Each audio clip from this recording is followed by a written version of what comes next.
Hey everyone, welcome back to the channel. My name is Lemire Carter, and today's story I've got comes by way of usatoday.com titled FBI Searching for Drone Operator That Grounded Aircraft Battling Pacific Palisades Fire. So, this one is about an unauthorized drone colliding with a firefighting aircraft called a Super Scooper. Now, the Super Scooper was grounded for 5 crucial days while firefighters battled raging infernos. The whole country, probably at this point, the whole world is aware of what's going on in SoCal. Now, it's a serious incident with big implications, and there's a lot to unpack. So let's jump into it. So here's what happened. Last Thursday at about 1 p.m., the aircraft called Quebec 1 was flying fire suppression missions over the Palisades Fire. Suddenly, it was struck by a civilian drone that had no business being there. Now, luckily, the aircraft was able to land safely despite a hole in its wing, a 3 by 6 inch hole to be exact. The drone, well, it was heavily damaged and parts of it were recovered. Now, I was looking through the article and it didn't show any pictures of the drone in question, but the FBI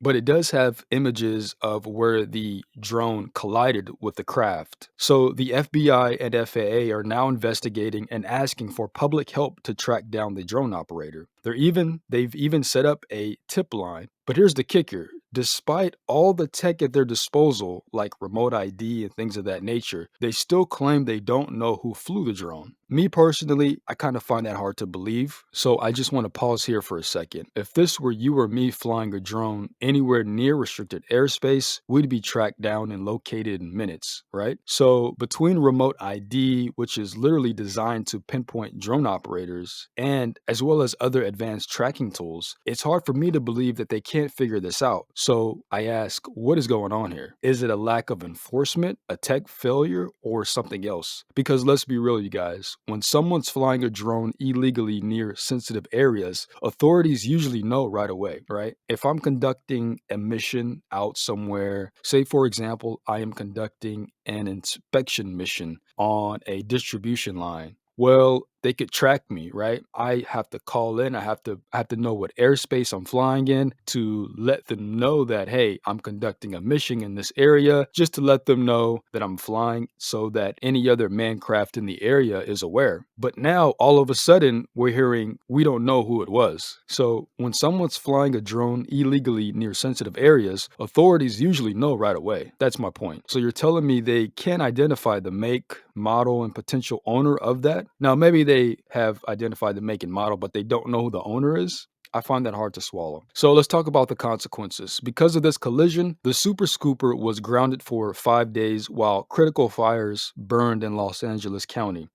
Now, thankfully, no one was injured. That's the most important thing. But think about the risk to lives, property, and the environment when key firefighting resources are sidelined like this. And let's not forget the FAA has stringent regulations for drones. Operators are required to avoid restricted airspace and must adhere to all local and federal laws. Yet incidents like this keep happening. So, what does this say about enforcement and accountability? Now, here's what concerns me the most, you guys. This isn't just about one irresponsible drone operator, it's about trust in the system. The FAA rolled out remote ID with the promise of transparency and accountability. They said it would help authorities track down rogue operators quickly. So, if remote ID works as intended, why isn't it being used effectively here? And if it doesn't work, why are law abiding drone operators like you and I burdened with it? As a drone operator myself, I understand the importance of following the rules. I've worked on serious projects where safety and compliance were critical. As I just mentioned, I worked inspecting distribution and transmission power lines. But incidents like this make me question whether the tech we're forced to comply with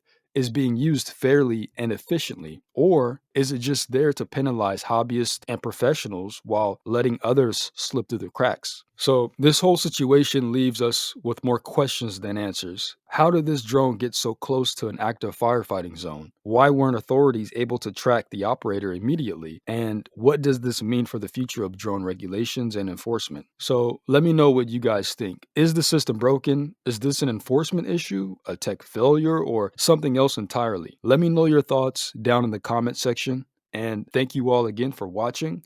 Don't forget to subscribe to the channel and share this video if you found value. With that said, I hope to see you all next time. Take care.